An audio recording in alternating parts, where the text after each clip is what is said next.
What up, Block fam? Welcome to today's episode. Special guest in the shop. What's up? Face Nectar, Wes, and of course, the legend, Chris. Road Glide.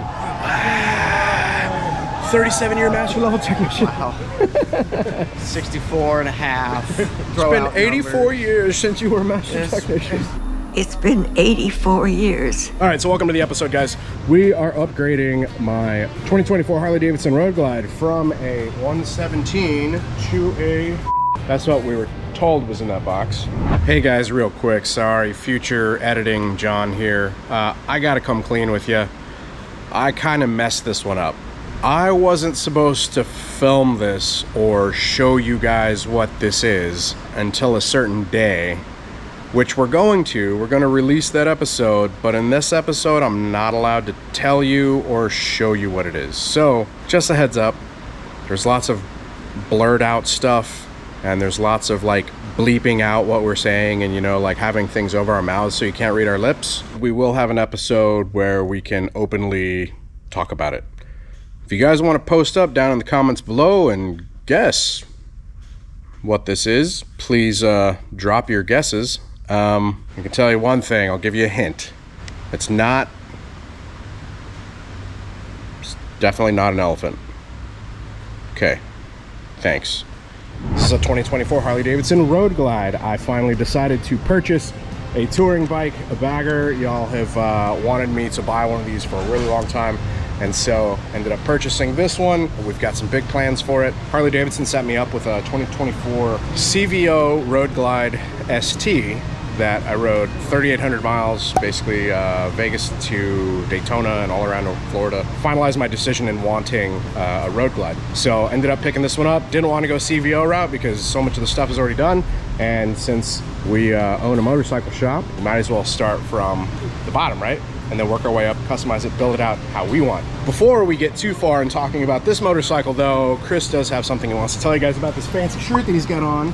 Oh, I just wanted to tell you that if you haven't registered to win our newest giveaway, now's your opportunity. So go to blockheadgiveaways.com and tell your mom. How that loops in with the t-shirt is the bike that we're giving away was once owned by the Reverend Horton Heat.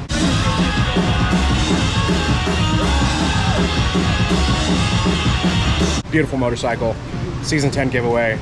Go sign up.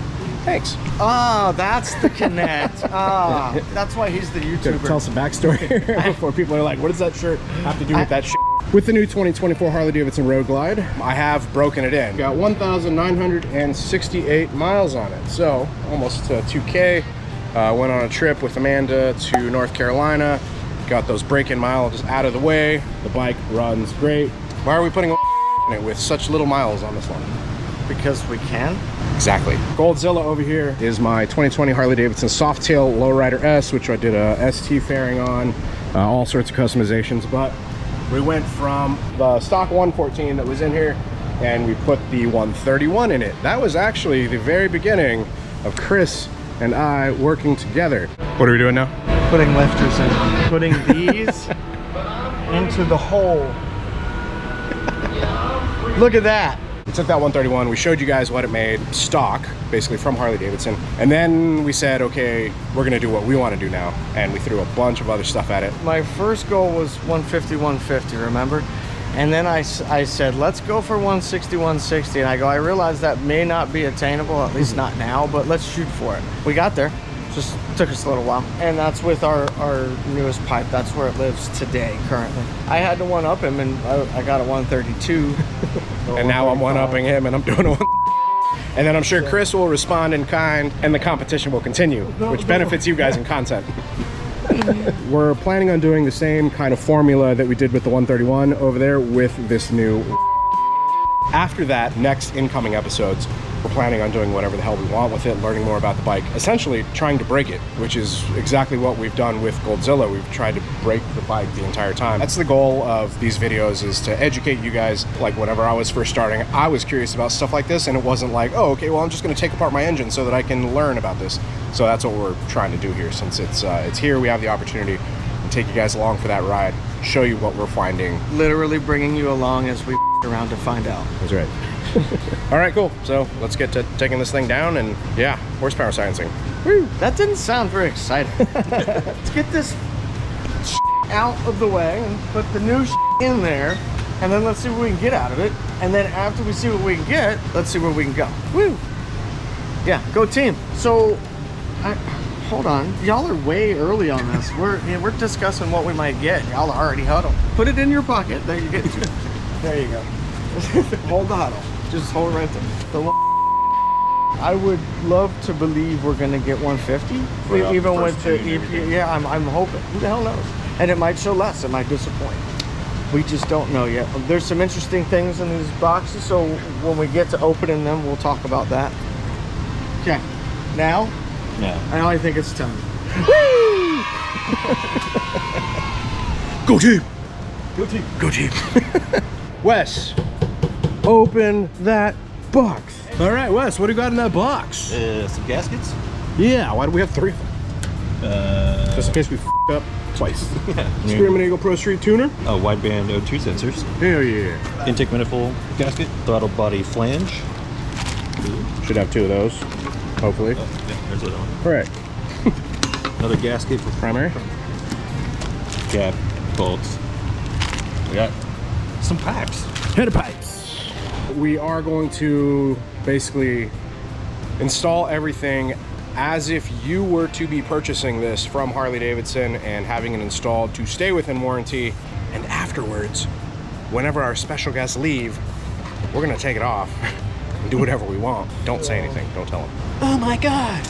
What's in this box? What? I don't know. I don't want to punch it because there might be something really f***ing hard under it. Nah, punch it. Don't be scared. Nah. Nah.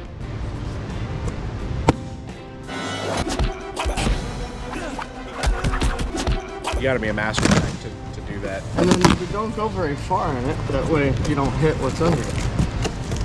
I don't know. Put it back out. Once in a while. We can team lift this shit.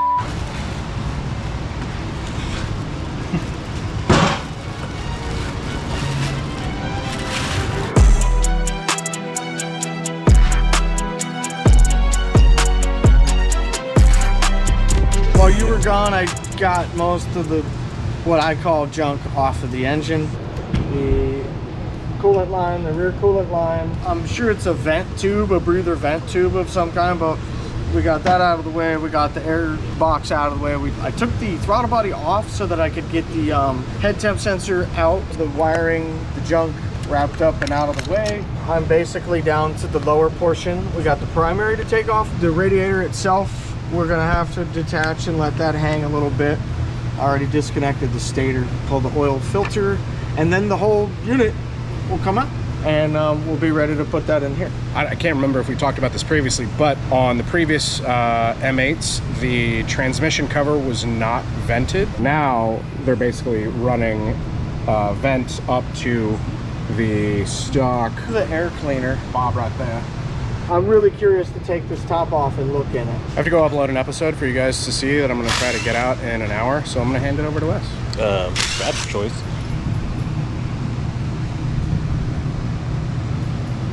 When it's cold like this, you gotta really, the heat's gotta saturate, so it takes a little while.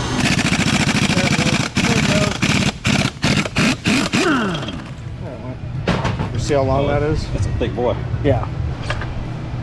So, to get it all the way down there, you know, to get the heat all the way down there, it takes a few.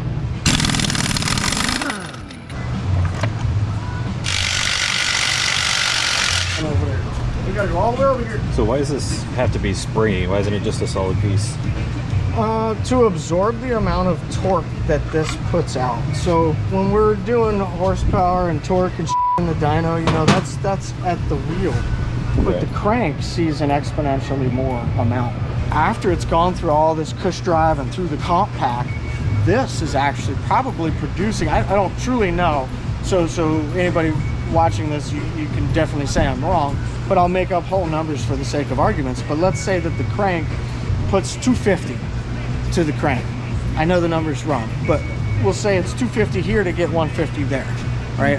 We're just going to use that for the sake of argument. In order to save everything along this line, the belt, clutch, the chain, the transmission gears, you need that to help cushion the impact or the shock factor. If you don't want a pack, you don't want a spring pack, you can definitely put a solid sprocket on there. I will say that 98% of the time when you do that, you end up breaking the transmission main shaft, whether it be third gear, fourth gear, second gear, it doesn't matter. You'll most likely break one of them. You've taken away that impact, that cushion. Yeah, springy.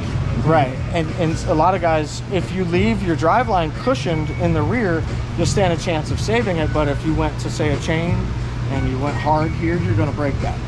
You took away the impact, you know, the cushion factor.